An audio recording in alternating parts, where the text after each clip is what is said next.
Halo, terima kasih Anda masih bersama kami. Saudara, ratusan ibu serbu pembagian beras gratis di pesantren Mojokerto. Bantuan sosial ini untuk meringankan beban rakyat saat harga beras melonjak. Ratusan ibu-ibu serbu pembagian beras gratis di Ponpes Amanatul Ummah Pacet Mojokerto Minggu siang. Sebanyak 2 ton beras ludes dalam waktu setengah jam. Pihak Ponpes sengaja membeli beras program stabilisasi pasokan dan harga pangan atau SPHPI ini dari Kemendak dan Bulog. Selanjutnya dibagikan gratis untuk membantu beban warga di tengah mahalnya harga bahan pokok.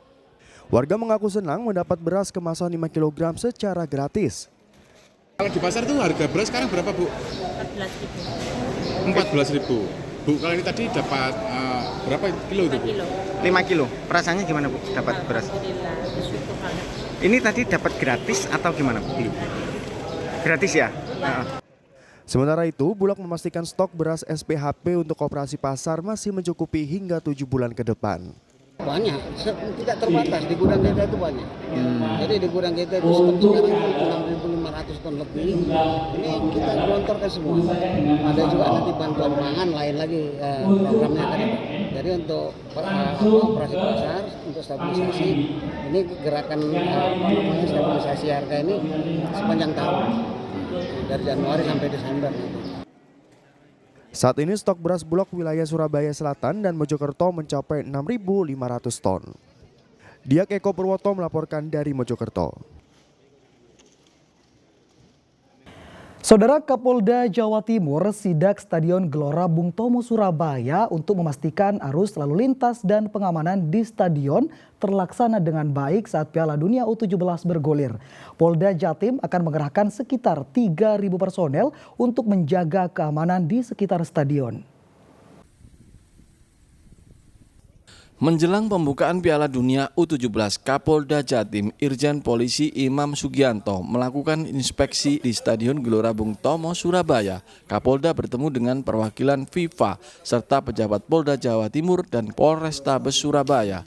Kapolda ingin memeriksa rute rekayasa lalu lintas di sekitar stadion untuk memastikan arus lalu lintas dari dan ke Gelora Bung Tomo lancar. Menurut Kapolda Jawa Timur, pengamanan berlapis akan diberlakukan saat gelaran Piala Dunia U17 di Stadion Gelora Bung Tomo. Penonton wajib menggunakan bus yang disiapkan Pemkot Surabaya sehingga yang tidak memiliki tiket tidak masuk ke area sekitar stadion. Yang titik krusial yang harus kita waspadai adalah bagaimana kita mengelola rola karena masyarakat pencinta bola yang akan datang di sini itu di ring 1, ring 2 jalur yang tadi sudah ditentukan itu tidak boleh masuk roda 2 dan roda 4 sembarang itu. Panitia sudah menyiapkan shuttle bus yang rutenya sudah ditentukan. Nanti masyarakat yang akan menonton dan sudah membeli tiket baik online itu betul-betul menggunakan kelas masuk sini. Jadi tidak boleh kendaraan roda 2, roda 4 sembarangan masuk ke sini. Itu akan diatur oleh petugas-petugas di titik-titik yang sudah ditentukan. Kemudian mereka kalau tidak memiliki tiket untuk masuk ke GBT ini disuruh lalu aja. Jadi yang pastikan yang tidak beli tiket online itu tidak akan bisa masuk ke sini. Selama pagelaran Piala Dunia U17 di kota Surabaya, Polda Jawa Timur mengerahkan sedikitnya 3.300 personil. 350 personel diantaranya dilatih khusus untuk menjadi steward atau petugas pengamanan pertandingan sepak bola berlangsung. Dari Surabaya, Arif Purwanto melaporkan. Sementara itu, saudara, menyambut Piala Dunia U17, masyarakat Surabaya antusias memperlihatkan souvenir batik Surabaya khas Piala Dunia.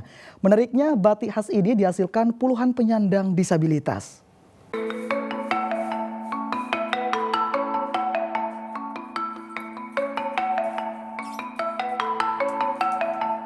Inilah ketekunan penyandang disabilitas dalam membatik ciprat maupun tulis yang mengombinasi maskot Sulo dan Bolo dengan bola-bola di UMKM Jalan Simo Sidomulyo, Surabaya. Meski dalam keterbatasan, para penyandang disabilitas membatik syal dan baju untuk dijual kepada penonton Piala Dunia U17 di Surabaya.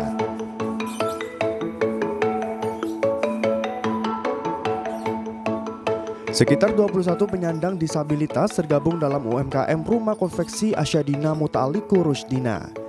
Souvenir batik Piala Dunia U17 khas Surabaya ini telah dibuat hingga mencapai ratusan serta telah dipasarkan di Surabaya Kria Galeri atau SKG, stasiun bus maupun hotel.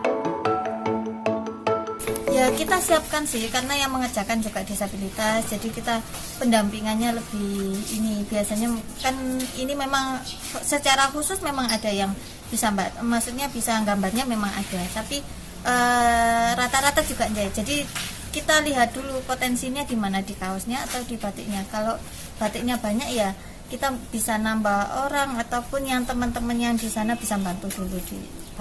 Kalau teman-teman disabilitas ini kebetulan kita dari di Perinaker itu awalnya ya ada 1-2 anak, kemudian nambah jadi 8, terus 8 ini ngajak teman-temannya. Jadi komunitas dari teman antar teman gitu.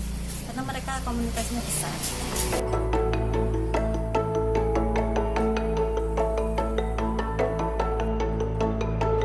Harga batik dijual bervariasi mulai dari Rp35.000 hingga Rp200.000.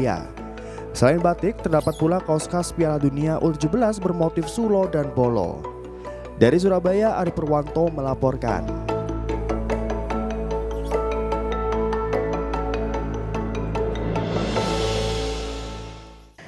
Saudara, sebagai rangkaian peringatan Hari Pahlawan, pemerintah Kota Surabaya menggelar Parade Juang diikuti ratusan peserta dari instansi dan berbagai komunitas. Parade Juang disambut antusias ribuan warga. Parade Juang sebagai rangkaian acara peringatan Hari Pahlawan pada Minggu sore berlangsung meriah. Ribuan warga berjajar sepanjang rute yang dilalui parade dari kawasan Tugu Pahlawan, Jalan Gubernur Suryo dan berakhir di Balai Kota Surabaya yang berjarak 4 km.